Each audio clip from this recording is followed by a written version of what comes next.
प्रश्न 16। भाड़ा नियंत्रण प्राधिकारी से आप क्या समझते हैं? उसकी नियुक्ति, शक्तियां एवं क्षेत्राधिकार के बारे में विवेचना कीजिए।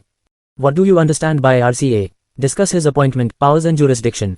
अथवा भाड़ा नियंत्रण अधिकारी की नियुक्ति के प्रावधान क्या हैं? उसकी शक्तियां क्या हैं? क्या वह दंडाधिकारी की शक्तियों का प्रयोग कर सकता है? State provisions of appointment of rent control authority.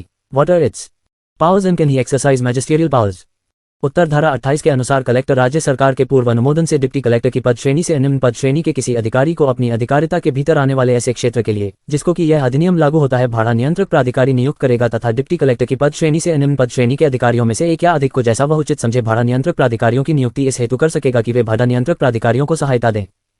Collector को प्राप्त यह नियुक्ति का अधिकार राज्य विधायिका द्वारा प्रदत्त प्रत्यायोजित प्रशासनिक अधिकार है एवं पुनर्ता संवैधानिक है। छावनी क्षेत्र में छावनी क्षेत्र अर्थात कंटोनमेंट क्षेत्र में भाड़ा नियंत्रक प्राधिकारी उस क्षेत्र का कमांडिंग ऑफिसर होता है।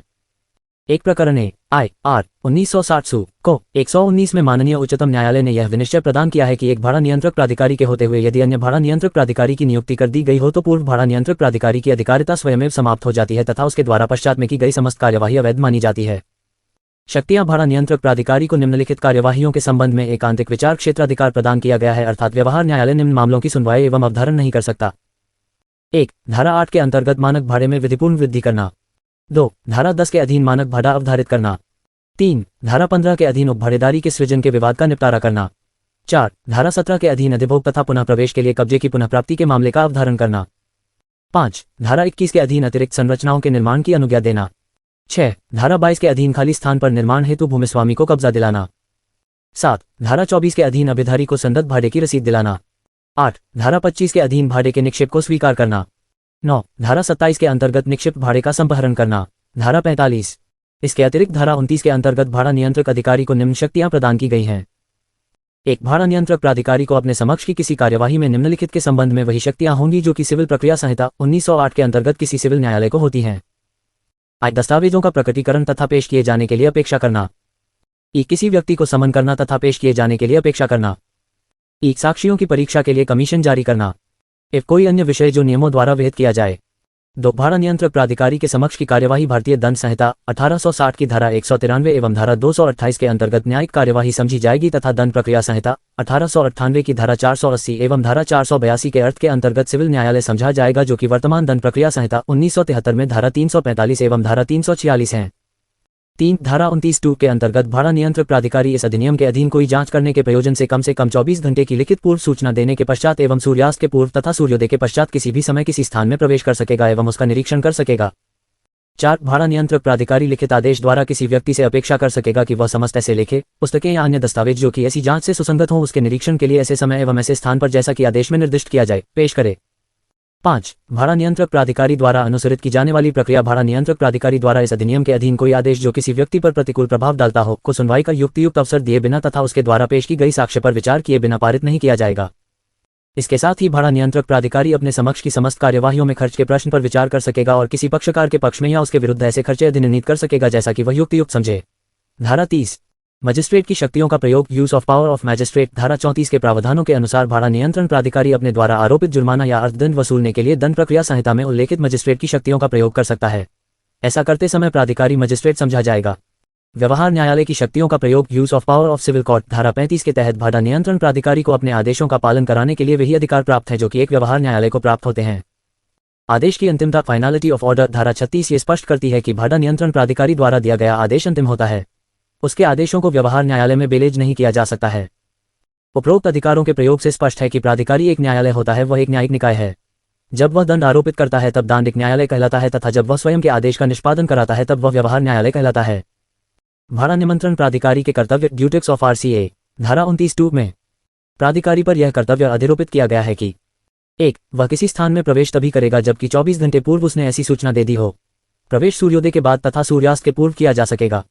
2. लेखा पुस्तक या अन्य दस्तावेज को प्रस्तुत करने के लिए उसे लिखित आदेश देना होगा। भाड़ा नियंत्रण प्राधिकारी के कार्य धारा 30 में वह प्रक्रिया बताई गई जिसके अनुसार प्राधिकारी कार्य करेगा। प्राधिकारी ऐसा कोई भी आदेश तब तक नहीं देगा जब तक कि आदेश के विरुद्ध कारण बताने का समुचित अवसर न दिया गया हो। प्राधिकारी आदेश से पूर्व समस्त साक्ष्य तथा आपत्तियों पर विचार करेगा। प्राधिकारी पक्षकार को उचित अनुतोष प्रदान कराएगा। भाड़ा नियंत्रण प्राधिकारी का एकांतिक क्षेत्राधिकार धारा 45 में यह उल्लेखित किया गया है कि जहां स्पष्ट रूप से उल्लेखित न किया गया हो वहां के अलावा कोई भी मामला व्यवहार न्यायालय में नहीं लाया जाएगा। अर्थात व्यवहार न्यायालय केवल उन्हीं मामलों को अधिनियम के अंतर्गत सुन सकता है जिन्हें स्पष्ट रूप से उसके क्षेत्राधिकार के अंतर्गत लाया गया है, अन्यथा सभी मामलों की सुनवाई भाड़ा नियंत्रण प्राधिकारी द्वारा ही की जाएगी। ये प्राधिकारी का एकांतिक क्षेत्राधिकार है। उदाहरण के लिए निम्नलिखित मामलों में कार्यवाही सिर्फ भाड़ा नियंत्रण प्राधिकारी ही कर सकता है, व्यवहार न्यायालय नहीं। 1. प्रामाणिक भाड़ा निर्धारण संबंधी विवाद। 2. भाड़े में वैधानिक वृद्धि संबंधी विवाद। 3. भाड़ा जमा करने संबंधी विवाद आदि। भाड़ा नियंत्रण प्राधिकारी का लोक सेवक होना। धारा 48 के अनुसार भाड़ा नियंत्रण प्राधिकारी भारतीय दंड संहिता की धारा 21 के अंतर्गत लोक सेवक समझा जाएगा। सद्भावनापूर्वक की गई कार्यवाही का संरक्षण। धारा 49 के अनुसार यदि भाड़ा नियंत्रण प्राधिकारी ने इस अधिनियम के अनुसरण में सद्भावनापूर्वक यदि कोई कार्यवाही की गई है तो उसके द्वारा की गई इस प्रकार की कार्यवाहियों के लिए उसके विरुद्ध कोई वाद या अभियोजन की कार्यवाही या अन्य कोई विधिक कार्यवाही नहीं की जा सकती है। प्रश्न 17। क्या भाड़ा नियंत्रण अधिकारी के आदेश के विरुद्ध अपील हो सकती है? क्या द्वितीय अपील की जा सकती है? Does any appeal lie against the order of the rent controlling authority? Does a second appeal lie? अथवा स्थान नियंत्रण अधिनियम के तहत कब तथा किन परिस्थितियों में जिला जज को अपील की जा सकती है? द्वितीय अपील संबंधी प्रावधानों को समझाइए। Under what circumstances an appeal can be preferred before district judge under the MP? Accommodation Control Act. State the provision relating to second appeal. उत्तर भाड़ा नियंत्रण प्राधिकारी के आदेश के विरुद्ध appeal against the order of RCA। Appeal करने का अधिकार एक विधिक अधिकार है। अधिनियम के द्वारा भी इसे संरक्षित किया गया है। धारा 31 में उल्लेखित किया गया है कि भाड़ा नियंत्रण प्राधिकारी के प्रत्येक आदेश के विरुद्ध अपील जिला न्यायाधीश या अपर जिला न्यायाधीश को होगी।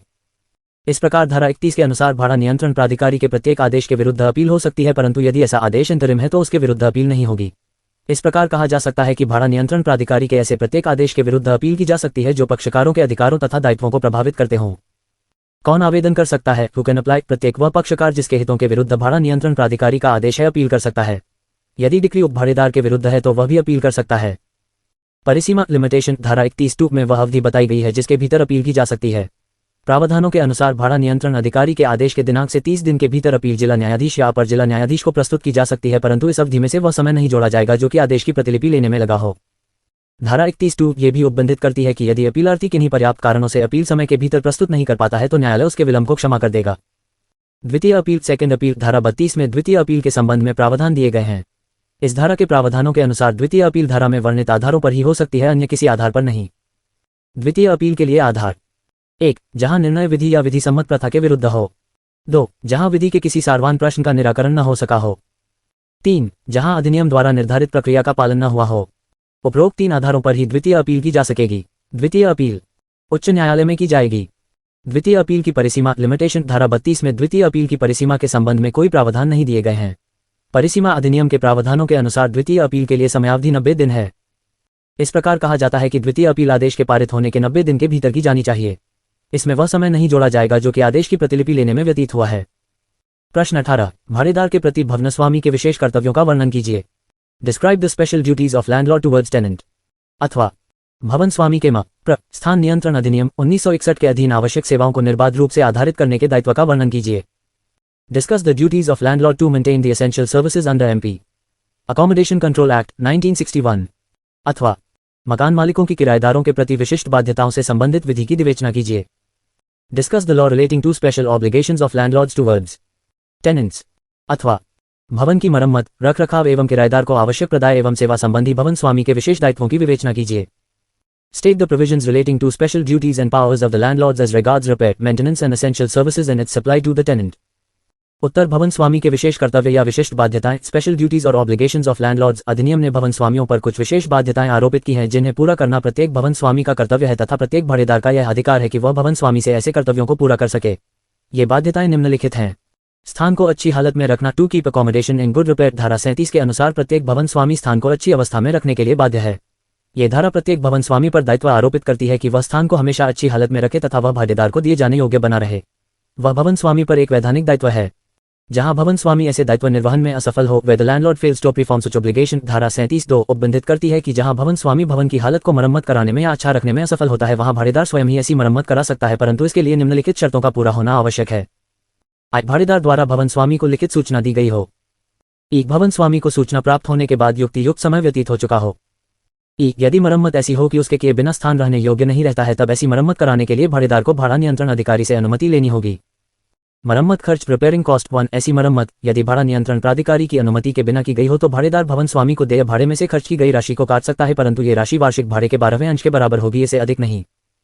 2 यदि मरम्मत भाड़ा नियंत्रण प्राधिकारी की अनुमति से की गई है तो भाड़ेदार द्वारा कुल उतनी राशि काटी जा सकती है जो कि वार्षिक देय भाड़े से अधिक न हो।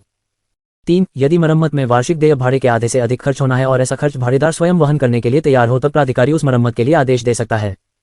मरम्मत क्या है? What is repairs? मरम्मत को अधिनियम में परिभाषित नहीं किया गया है, फिर भी मरम्मत से तात्पर्य ऐसी मरम्मत से है जिसके बिना स्थान का उपयोग संभव न हो। मरम्मत में निम्नलिखित शामिल हैं। 1 छत एवं फर्श की आवश्यक मरम्मत। 2 दीवार या स्नानगृह की आवश्यक मरम्मत। 3 वार्षिक रंग रोगन। 4 भवन के टूटे भाग की मरम्मत आदि। 1 सामान्य आवश्यक सेवा या प्रदाय को अधिनियम की धारा 38 की उपधारा 4 के स्पष्टीकरण 1 में स्पष्ट किया गया है, जिसके अनुसार आवश्यक सेवा या प्रदाय के अंतर्गत जल प्रदाय, विद्युत प्रदाय, मार्ग में तथा जीने पर प्रकाश व्यवस्था, सफाई तथा स्वच्छता की सेवाएं आती हैं। आवश्यक प्रदाय या सेवा का बंद किया जाना या रोका जाना। धारा 38 आवश्यक सेवा या प्रदाय कोई भी भूस्वामी या तो स्वयं या किसी ऐसे व्यक्ति के द्वारा जो कि उसकी ओर से कार्य करने के लिए तात्पर्यित है, किसी ऐसे आवश्यक प्रदाय या ऐसी आवश्यक सेवा को जिसका कि उपभोग भाड़ेदार उस स्थान के संबंध में करता है न्यायसंगत तथा पर्याप्त हेतु के बिना न तो बंद करेगा और न ही रोकेगा।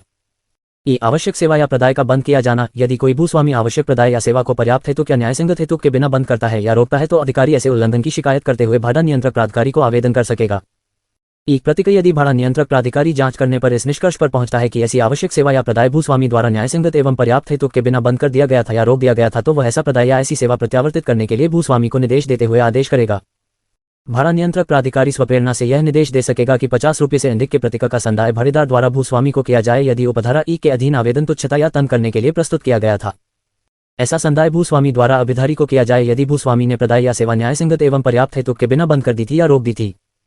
अधिनियम की धारा 38 की उपधारा 4 के स्पष्टीकरण 2 में यह स्पष्ट किया गया है कि किसी आवश्यक सेवा या प्रदाय का रोका जाना के अंतर्गत आते हैं भूस्वामी द्वारा किए गए माने जा सकने वाले ऐसे कार्य या कार्यलोप जिनके की कारण आवश्यक प्रदाय या सेवा स्थानीय प्राधिकारी या किसी अन्य सक्षम प्राधिकारी द्वारा बंद कर दी गई हो। धारा 38 के अधीन निम्न बिंदु साबित करना आवश्यक है। पक्षकारों के मध्य भाड़ेदार एवं भूस्वामी का संबंध है। आवश्यक सेवा या प्रदाय भाड़ेदार प्रारंभ से ही उपयोग करता आया है। आवश्यक सेवा एवं प्रदाय का वह भाड़ेदारी अनुबंध के आधार पर उपयोग करता रहा है। इस प्रकार का अवरोध उचित एवं पर्याप्त कारण के अभाव में है। दंड अधिनियम की धारा 43 के अनुसार यदि कोई भूस्वामी धारा 38(1) के उपबंधों का उल्लंघन करेगा अर्थात न्यायसंगत एवं पर्याप्त हेतु के बिना आवश्यक सेवा या प्रदाय को बंद करेगा या रोकेगा तो वह कारावास से जिसकी अवधि 3 मास तक की हो सकेगी या जुर्माने से जो 1000 रुपये तक का हो सकेगा या दोनों से दंडित किया जाएगा। प्रश्न 19 स्थान आवंटन करने के लिए कौन प्राधिकृत है? स्थान का आवंटन कैसे किया जाता है? क्या आपातकाल का आवंटन पर कोई प्रभाव पड़ता है? Who is authorized to allot accommodation? How allotment may be made? Is there any effect of emergency on allotment? अथवा आपातकाल अवधि में आवास किसके द्वारा तथा किन शर्तों पर आवंटित किए जाते हैं? Who can allot accommodation during the period of emergency to whom and under what circumstance? उत्तर स्थान आवंटन करने के लिए कौन प्राधिकृत है? Who is authorized to allot? धारा 39 के प्रावधानों के अनुसार कलेक्टर को यह शक्ति दी गई है कि वह किसी स्थान का आवंटन करे या न करे। कलेक्टर इस शक्ति को डिप्टी कलेक्टर को भी प्रत्यायोजित कर सकता है। इस प्रकार कहा जा सकता है कि स्थान का आवंटन कलेक्टर या अधिकृत प्राधिकारी जो कि डिप्टी कलेक्टर से कम के पद का नहीं होगा कर सकेगा। आवंटन की प्रक्रिया प्रोसीजर ऑफ अलॉटमेंट धारा 39 के प्रावधानों के अनुसार जब जिला कलेक्टर या सक्षम प्राधिकारी द्वारा खाली भवनों की स्थिति के संबंध में कोई सामान्य या विशेष आदेश जारी किया गया हो जिसके तहत भवनों की जानकारी दी गई हो, कलेक्टर या सक्षम पदाधिकारी भवन स्वामियों के लिखित प्रत्युत्तर के कथन की जांच करेगा तथा यह देखेगा कि वह स्थान जो कि खाली है या खाली होने वाला है भवन स्वामी के स्वयं के उपयोग के लिए आवश्यक है या नहीं। यदि जांच के फलस्वरूप भवन स्वामी की आवश्यकता प्रतीत नहीं होती है तो उस स्थान को केंद्र या राज्य शासन के स्थानीय निकायों को आवंटित करने का आदेश दिया जाएगा। आवंटन आदेश के साथ साथ कब्जा प्रदान करने का भी निर्देश दिया जाएगा। यदि भवन स्वामी की सूचना के 15 दिन के भीतर स्थान का आवंटन नहीं किया जाता है तो भवन स्वामी मनचाहे व्यक्ति को भवन भाड़े पर दे सकता है, परंतु इसमें जांच का काल पीरियड ऑफ इंक्वायरी अलग से गिना जाएगा। कलेक्टर या सक्षम पदाधिकारी अपने आदेश का पालन कराने के लिए न्यूनतम बल का प्रयोग कर सकते हैं। आवंटन का क्रम ऑर्डर ऑफ अलॉटमेंट धारा 40 में उस क्रम का उल्लेख किया गया है जिसके आधार पर धारा 39 का आदेश पारित होगा। धारा 40 के अनुसार क्रम निम्नानुसार होगा। 1. केंद्र या राज्य शासन के अंतर्गत लाभ का पद धारण करने वाला व्यक्ति। 2. किसी स्थानीय प्राधिकारी लोकल अथॉरिटी विद्युत मंडल, माध्यमिक शिक्षा मंडल या ऐसे किसी राज्य सरकार के निगम में सेवारत व्यक्ति। 3. केंद्र या राज्य शासन के अंतर्गत लाभ का पद धारण करने वाले व्यक्ति का उत्तराधिकारी। आपातकाल में आवंटन अलॉटमेंट इन इमरजेंसी यदि भारतीय संविधान के अनुच्छेद 352 के तहत आपातकाल की घोषणा कर दी गई है तो स्थान का आवंटन धारा 40 के प्रावधानों के अनुसार होगा न कि धारा 40 के अनुसार, अर्थात आपातकाल की स्थिति में स्थान का आवंटन सर्वप्रथम मिलिट्री, नाविक, वायुसेवा के परिवार के सदस्यों या सैनिक सेवा ग्रहण करने वाले सदस्यों के परिवार को किया जाएगा। धारा 40 के प्रावधान आपातकाल समाप्त होने के 1 वर्ष तक जारी रहेंगे, अर्थात 1 वर्ष बाद ये किराएदारी समाप्त हो जाएगी। किन स्थानों का आवंटन नहीं किया जा सकता? Accommodation which can not be allotted -1, ऐसा स्थान जो निवास के आशय का हो तथा जिसका किराया 25 रु प्रतिमाह से अधिक न हो। 2. ऐसा स्थान जो निवासेतर के आशय का हो तथा जिसका किराया 50 रु प्रतिमाह से अधिक न हो। 3. ऐसा स्थान जिसे भवन स्वामी ने अधिनियम के प्रावधानों के तहत स्वयं की आवश्यकता के आधार पर खाली कराया हो। 4. ऐसा स्थान जो किसी फर्म या कंपनी की संपत्ति हो तथा उसके अधिकारियों या अभिकर्ताओं के उपयोग के लिए आश्रित हो।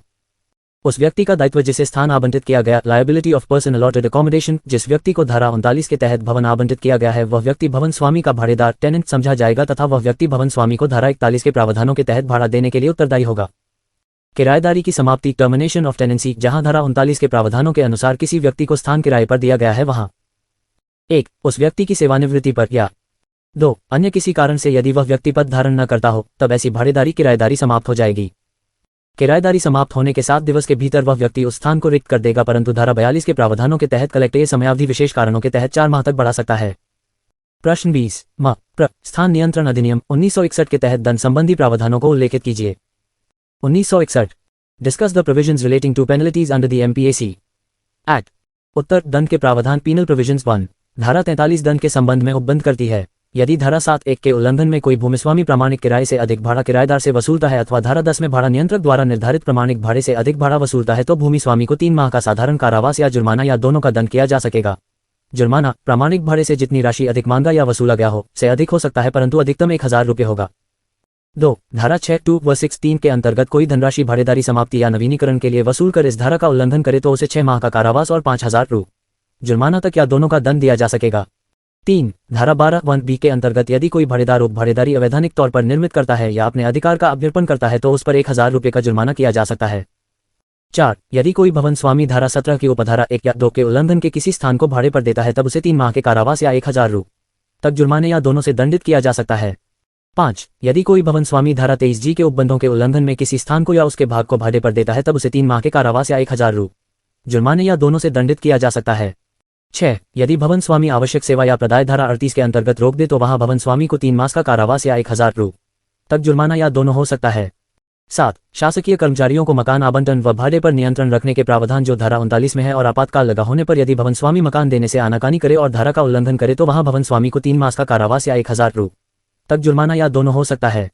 जब भवन स्वामी को धारा 38 के अंतर्गत आवश्यक प्रदाय बंद करने में दंडित किया गया हो और इसके बावजूद आवश्यक प्रदाय जारी न किया हो तो इसी आधार पर किराएदार दोबारा परिवाद प्रस्तुत नहीं कर सकेगा, क्योंकि भवन स्वामी ने दूसरी बार की शिकायत के समय कोई नया कृत्य न करके पुराने कृत्य को ही जारी रखता है। धर्मदास बनाम R.C.A. 1962 MPLJ 346। धारा 44 कहती है कि जब तक अपराध के कारित होने के 3 माह के भीतर परिवाद प्रस्तुत न किया जाए न्यायालय अपराध का संज्ञान नहीं करेगा। प्रश्न 21 स्थान नियंत्रण अधिनियम 1961 के कौन से प्रावधान भूस्वामियों एवं किराएदारों के मध्य के विवादों में सिविल न्यायालय की अधिकारिता को प्रतिबंधित करते हैं? स्पष्ट करें।